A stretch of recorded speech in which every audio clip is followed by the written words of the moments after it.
Haleluya. Selamat malam saudara dikasih Tuhan. Selamat kita berbakti di dalam Tuhan Yesus Kristus. Kita tetap bersukacita sekalipun kita tidak bisa keluar dari rumah. Malam hari ini saudara-saudara, dalam perayaan, dalam peringatan hari kenaikan Tuhan Yesus, saya mengajak saudara untuk membuka Alkitab di dalam Kisah Para Rasul pasal yang pertama, ayat yang ke-8 sampai ayat yang ke-9. Tetapi kamu akan menerima kuasa kalau Roh Kudus turun ke atas kamu. Dan kamu akan menjadi saksiku di Yerusalem dan di seluruh Yudea dan Samaria dan sampai ke ujung bumi. Sesudah ia mengatakan demikian, terangkatlah ia disaksikan oleh mereka dan awan menutupnya dari pandangan mereka.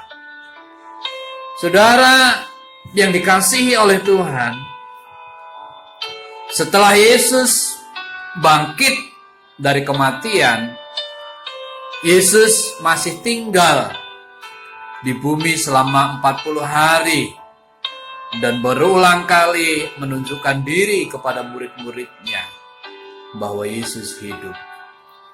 Saudara yang kasih Tuhan, sesudah 40 hari Yesus bangkit. Yesus naik ke surga.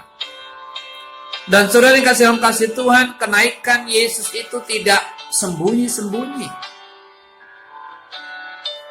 Tidak dirahasiakan, kalau disaksikan oleh banyak murid, banyak pengikut-pengikut, banyak orang percaya kepadanya.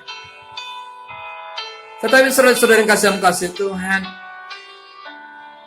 sama seperti berharganya peristiwa kelahiran Yesus, peristiwa kematian Yesus, peristiwa kebangkitan Yesus, maka peristiwa kenaikan Yesus juga adalah peristiwa yang sangat berharga, peristiwa yang penting bagi kehidupan orang yang percaya kepada Dia.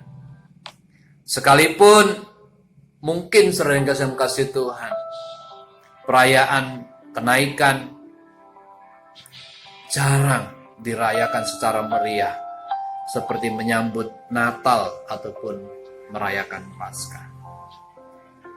Sering kasih Tuhan, malam hari ini kita mau belajar tentang apa pentingnya atau tentang apa arti dari peristiwa kenaikan Tuhan Yesus itu. Yang pertama, saudara-saudara kasih Tuhan, Yesus berkata, janganlah gelisah hatimu. Percayalah kepada Allah, percayalah juga kepadaku. Di rumah Bapakku banyak tempat tinggal. Jika tidak demikian, tentu aku mengatakan kepadamu, sebab aku pergi ke situ untuk menyediakan tempat bagimu. Dari kenaikan Yesus ke surga itu, saudara-saudara yang kasih Tuhan, adalah menyediakan sebuah tempat. Bukan di dalam bumi ini, bukan di dalam dunia ini. Sebuah tempat yang benar-benar berbeda dari dunia yang kita diami saat ini. Dunia yang kita diami saat ini ada dunia yang fana. Segala sesuatu yang ada dalam dunia ini fana, sementara. Ya. Ketenangan yang diberikan hanya sementara. Kenyamanan yang diberikan hanya sementara.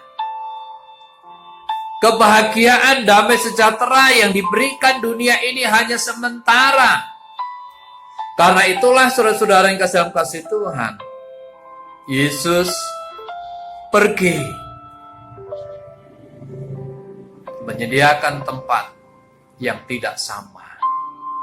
Dan tempat itu adalah surga. Tempat itu disebut surga. Suatu tempat yang tidak fana. Suatu tempat yang jauh berbeda dengan dunia ini. Sering kasih Tuhan, kapan kita akan pergi ke sana? Kapan kita akan menempati tempat yang disiapkan oleh Yesus bagi saya, bagi saudara? Yang pertama, nanti kalau kita sudah dipanggil oleh Tuhan, kalau kita sudah meninggal. Karena suatu saat saudara yang kasih firman kata upah dosa adalah maut. Kematian, suatu saat semua orang akan mengalami kematian. Suatu yang pasti, saudara-saudara, yang tidak dapat ditolak, yang tidak dapat ditunda, kalau waktunya itu sudah ditentukan oleh Tuhan bagi kita. Kita tidak dapat lari dari kematian itu. Dan kita tidak dapat minta orang lain untuk mewakili kita. Tetapi orang Kristen tidak perlu takut, orang yang percaya tidak perlu takut menghadapi kematian. Tetapi kita harus bersyukur. Karena itu menjadi satu cara, saudara-saudara yang kasih Tuhan, ya, untuk membawa kita dari dunia yang fana menuju surga yang bakah yang disiapkan oleh Tuhan bagi kita. Cara yang kedua, bagaimana saudara-saudara? Ya, saat ini kita sedang mengharapkan, menantikan. Kita seringkali bernyanyi, kapan Yesus kembali, kapan Yesus kembali ke dalam dunia ini. Kita merindukan kedatangan Tuhan yang kedua. Yang kedua, ketika kita akan menikmati, kita akan pergi ke sana, ke surga yang disiapkan Tuhan itu pada saat Yesus datang yang kedua kali.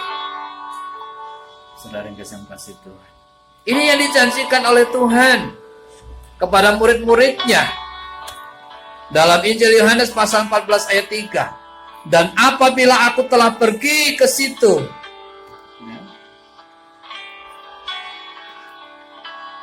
dan apabila aku telah pergi ke situ dan telah menyediakan tempat bagimu, aku akan datang kembali dan membawa kamu ke tempatku, supaya di tempat di mana aku berada, kamu pun berada. Amin, saudara-saudara. Ini yang kedua. Kita menantikan kedatangan Tuhan yang kedua kali. Saudara yang kasih Tuhan, menunggu kedatangan Tuhan yang kedua kali, supaya kita bisa sama-sama ke surga, tinggal di surga, tinggal di tempat yang disiapkan oleh Allah. Itu bukan berarti, saudara yang kasih Tuhan, kita menunggu dengan berdiam diri, tidak melakukan apa-apa. Menunggu kedatangan Tuhan, memasuki surga, untuk membawa kita ke surga. Itu tidak seperti menunggu kendaraan yang akan membawa kita ke suatu tempat. Bisa ditunggu sambil berbincang-bincang, bisa ditunggu sambil tidur, saudara-saudara.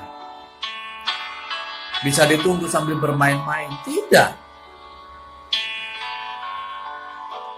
Sama seperti bangsa Israel, saudara yang kasih Tuhan, untuk bisa sampai ke tanah perjanjian, tanah Kanaan yang melimpah dengan susu dan madu, mereka harus melangkah keluar dari Mesir. Dibutuhkan perjuangan yang luar biasa. Kenapa? Karena mereka harus melewati padang gurun, melalui perjalanan yang panjang, perjalanan yang seperti berputar-putar. Ada banyak kesulitan, ada banyak tantangan yang dapat mengganggu mereka, melemahkan semangat mereka. Tetapi saudara-saudara, apakah mereka melangkah sendiri? Tidak. Ada tiang awan yang melindungi mereka dari cuaca panas yang ekstrim. Ada tiang api yang melindungi mereka, yang menuntun mereka di tengah-tengah kegelapan, di tengah-tengah cuaca yang begitu dingin, yang sangat ekstrim. Dan selama mereka taat, selama mereka setia pada tuntunan Tuhan melalui Nabi Musa, mereka akan sampai ke sana. Saudara yang kasih dalam kasih Tuhan, demikian juga dengan kita. Menunggu kedatangan Tuhan untuk dapat menempati tempat yang disiapkan oleh Allah bagi saya, bagi saudara. Kita perlu melangkah. Kita perlu melangkah, mempersiapkan diri, menghadapi segala tantangan, menghadapi segala macam saudara-saudara proses yang begitu berat kita jalani. Karena itu dengan saudara-saudara, Tuhan tahu seberapa besar kemampuan kekuatan yang kita miliki.